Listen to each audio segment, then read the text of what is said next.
Amis téléspectateurs, bonsoir. Merci pour votre fidélité à notre magazine d'information et de sensibilisation, L'impôt et vous, émission produite par la Direction générale des impôts. Ce soir, nous parlerons des impôts sur les traitements salaires, pensions et rentes viagères, communément appelés ITS. Qu'est-ce que les impôts sur les traitements salaires, pensions et rentes viagères? Quels sont les revenus et les personnes qui supportent cet impôt? Comment détermine-t-on les impôts sur les traitements salaires, pensions et rentes viagères?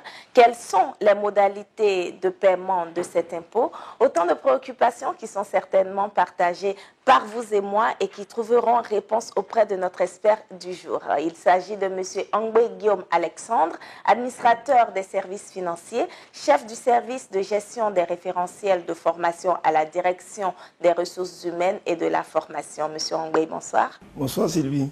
Alors, M. Angbe, avec vous, nous allons parler des impôts sur les traitements, salaires, pensions et rentes viagères. Qu'est-ce que c'est?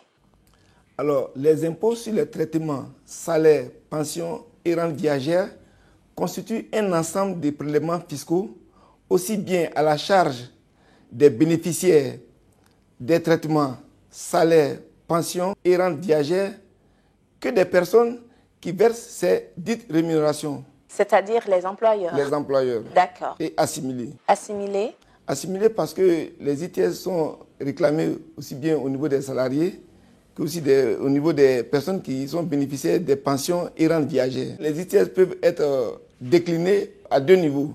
On a la part salariée et assimilée qui comprend trois natures d'impôts. Il y a l'impôt sur salaire, il y a la contribution nationale salariée et il y a l'impôt général sur le revenu salarié. Au niveau des employeurs, il y a quatre types d'impôts. Il y a la contribution employeur uniquement pour les contrats dits expatriés. Il y a la contribution nationale employeur et il y a les prélèvements FDFP qui sont constitués par la taxe d'apprentissage et la taxe additionnelle pour la formation professionnelle continue. Quels sont, M. Angbe, les revenus et les personnes imposables aux ITS? Les revenus imposables, c'est d'abord les traitements, les salaires, la pension et les rentes viagères. Le traitement, c'est la rémunération du fonctionnaire. Le salaire, c'est la rémunération de quelqu'un qui est dans une situation contractuelle. Un contrat peut-être écrit ou oral. On dit souvent qu'il est dans une situation de lien de subordination juridique. Peu importe si c'est un contrat à durée déterminée ou indéterminée. D'accord. Ok. Maintenant, au niveau de la pension, c'est celui qui a travaillé et qui n'est plus en activité. Oui. Ces personnes aussi sont redevables des ITS. Mais généralement, quand on parle de pension, on parle seulement de la pension de retraite. Oui. Il y a aussi la pension de la veuve. Cette pension supporte les impôts sur les traitements et salaires. Est-ce que vous pouvez m'expliquer un peu ce que c'est qu'une rente viagère? Une rente, c'est une allocation périodique qu'on verse à quelqu'un. D'accord. Généralement, à l'origine, il y a un contrat. Oui. Je prends le cas des contrats d'assurance, par exemple. Quelqu'un peut donner un bien à une compagnie d'assurance. Oui. En retour, cette compagnie-là lui reverse une allocation périodique. Ou bien à la suite d'un jugement. Oui. Alors, le juge peut condamner la personne à verser une rente à la victime. Et cette rente-là aussi fait l'objet des prélèvements aux ITS. Et les personnes imposables aux ITS? Les personnes imposables aux ITS, c'est les bénéficiaires des traitements, des salaires, de la pension et de la rente viagère. D'accord. C'est ces bénéficiaires-là qui supportent l'impôt. Mais ce n'est pas ces bénéficiaires-là qui déclarent. C'est l'employeur qui est le redevable, celui qui va être recherché par l'administration. Le bénéficiaire, lui, il supporte la charge de l'impôt. Monsieur l'expert, y a-t-il des revenus qui échappent à ces prélèvements? Oui, bien sûr. Il y a des revenus qui sont totalement exonérés des ITS et il y a des revenus qui sont partiellement exonérés. D'accord. Au niveau des revenus qui sont totalement exonérés, nous avons les allocations familiales. Nous avons les frais de transport pour les personnes qui bénéficient d'un contrat dit expatrié. D'accord. Le contrat dit expatrié, c'est le contrat qui sont négociés par les travailleurs avec l'employeur. Donc ceux-là, lorsqu'ils voyagent, les billets d'avion et autres, ils ne font pas l'objet des prélèvements aux ITS. Et il y a aussi les revenus du personnel diplomatique. À condition qu'on accorde ces mêmes avantages-là aux travailleurs ivoiriens. C'est sous réserve du principe de réciprocité. On note qu'il y a certaines dépenses aussi qui sont exonérées par les ITS.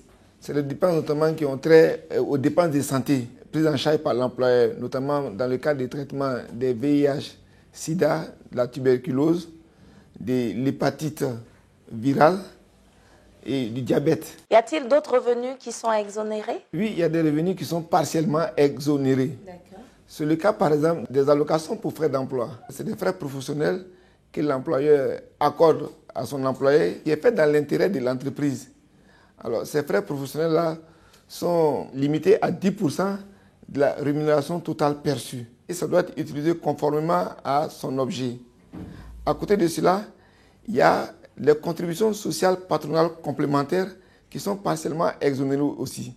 Alors, ça ne doit pas dépasser 300 000 francs de cotisation par employé et par mois, et ça ne doit pas dépasser 10% de la rémunération mensuelle brute imposable. Au niveau des stagiaires, par exemple, qui sont recrutés par l'entreprise, c'est 150 000 francs par mois. Et le salaire ne doit pas dépasser 6 mois. Il y a un autre type de rémunération qui font l'objet d'imposition. C'est le cas des avantages en nature. Voilà, c'est des avantages que l'employeur accorde aux salariés et que nous, on peut considérer comme des rémunérations indirectes. C'est le cas, par exemple, de l'employeur qui donne un logement à son salarié, un gardien, ou bien même un véhicule. Oui. Voilà. Et donc, ces types d'avantages-là vont faire l'objet d'imposition. Alors, M. Ongbe, comment se fait l'évaluation des avantages dont vous venez de parler? Nous avons deux types d'évaluation. Nous avons ce qu'on appelle l'évaluation forfaitaire, qui est faite sur la base d'un arrêté ministériel qui a énuméré limitativement un certain nombre d'avantages avec des montants en face. Et lorsque nous sommes en face de ces avantages-là, nous prenons les montants y afférents et nous appliquons. Alors, lorsque l'avantage n'est pas prévu au barème, on fait ce qu'on appelle l'évaluation au réel. Ça veut dire qu'on prend le montant qui a été effectivement alloué aux salariés et on l'impose. C'est le cas, par exemple, des frais de scolarité. Si un employeur prend en charge la scolarité des enfants de son salarié, il va s'indiquer que nous allons prendre ces avantages-là selon leur valeur réelle. Maintenant, nous allons parler du calcul. Alors, comment détermine-t-on les impôts sur les traitements salaires, pensions et rentes viagères? Alors, il y a un régime de base. Alors, ce régime de base consiste à prendre la rémunération de base, la rémunération principale, plus tous les éléments accessoires qui viennent se greffer à la rémunération principale. Alors, les éléments accessoires sont composés des avantages en argent et des avantages en nature. D'accord. Nous les mettons tous ensemble et nous traitons ce que nous appelons les exonérations. Les exonérations sont souvent partielles ou totales. Et quand on retient les différentes exonérations, il y a un premier niveau de rémunération qui est là. Et ce niveau de rémunération, nous faisons un abattement de 20%. D'accord. Alors, l'abattement de 20%, on considère cela comme des frais professionnels que le salarié a engagés pour l'acquisition et la conservation du revenu. Le salarié a des charges. Le fait de venir au travail tous les jours, il paye le carburant, il prend le bus et autres. C'est ça l'origine des 20%. D'accord. Est-ce que je peux avoir un cas pratique, un salarié qui a 100 000 francs par mois? Alors, un salarié qui a 100 000 francs par mois, nous faisons l'abattement de 20%, il va rester 80 000 francs. Oui. Et c'est sur les 80 000 francs que nous allons appliquer les 1,5%. D'accord. Et là, c'est au niveau de l'impôt sur salaire. D'accord. Qui n'a rien à voir avec La contribution nationale et l'IGR. l'IGR, voilà. D'accord. Des cas particuliers? On a les entreprises agro-industrielles et le traitement des pensions et rentes viagères. Alors, au niveau des entreprises agro-industrielles, nous prenons le revenu net et nous faisons un abattement de 60 000 francs. Au niveau des pensions et rentes viagères, il y a un abattement de 300 000 francs qui est effectué. Si un retraité qui a une rente de 500 000 francs, c'est 200 000 francs qui vont faire l'objet d'imposition aux ITS. Alors, comment on détermine-t-on les taux applicables? Au niveau du salarié, il y a un taux de 1,5% sur l'impôt sur le salaire. D'accord. Et au niveau de la contribution nationale, il y a un barème. C'est un barème progressif. Voilà. Au niveau de l'impôt général salarié, il y a un barème aussi. La contribution employeur, lorsque le contrat est dit expatrié, le taux est de 11,5%. Au niveau de la contribution nationale employeur, le taux est de 1,5%. Au niveau des prélèvements FDFP, la taxe d'apprentissage, le taux est de 0,5%. Au niveau de la taxe additionnelle pour la formation professionnelle continue, le taux est de 1,5%. Tous ces taux-là, c'est sur la rémunération nette imposable qu'on les applique. Monsieur Angbé, quelles sont les modalités de recouvrement des ITS?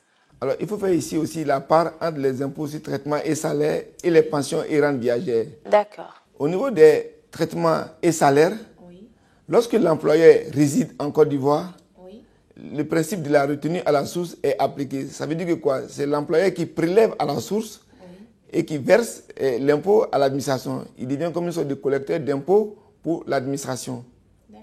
Alors, lorsque l'employeur ne réside pas en Côte d'Ivoire, et que le salarié est domicilié en Côte d'Ivoire, alors il appartient au salarié de déclarer et de venir payer l'impôt. Au niveau des pensions et rentes viagères, l'obligation incombe au débit rentier lorsqu'il est en Côte d'Ivoire. Le débit rentier, c'est celui qui est astreint au paiement de la rente viagère. Donc lui, il est tenu de verser l'impôt en Côte d'Ivoire. Lorsque le débit rentier n'est pas en Côte d'Ivoire, il est à l'étranger, c'est le bénéficiaire de la pension ou bien de la rente viagère domicilié en Côte d'Ivoire qui vient déclarer et payer l'impôt. Où fait-on la déclaration des ITS? Les contribuables font les déclarations dans leur lieu de rattachement. C'est les contribuables qui ne sont pas rattachés, par exemple, à la direction des grandes entreprises ou au centre des moyennes entreprises. Ils font dans le lieu de rattachement. C'est-à-dire que si moi, je suis dans une société qui se trouve dans la commune de Yopougon, je fais ma déclaration des ITS au centre des impôts de Yopougon. C'est bien cela. Qu'en est-il pour les entreprises qui dépendent de la DGE et des CME? Pour les entreprises relevant de la direction des grandes entreprises et des centres de moyennes entreprises, elles font leur déclaration via le portail e-impôt. Monsieur Angbé, y a-t-il un délai pour la déclaration et le paiement des ITS? Bien sûr, Sylvie. Oui, lesquels? Pour les entreprises relevant du réel dans les directions régionales, c'est au plus tard le 15 du mois. D'accord. Concernant les entreprises ou bien concernant les contribuables à l'impôt synthétique, ils sont aussi astreints au paiement des ITS s'ils ont un employé. D'accord. Ils sont tenus de faire leur déclaration au plus tard le 15 janvier. Et payé au plus tard le 10 de chaque mois. D'accord, c'est bien noté. Et en ce qui concerne les entreprises qui relèvent des CME et de la DGE? Il faut distinguer les entreprises qui sont industrielles, minières, pétrolières, font leur déclaration le 10 de chaque mois. Pour les entreprises commerciales, elles font leur déclaration au plus tard le 15 du mois.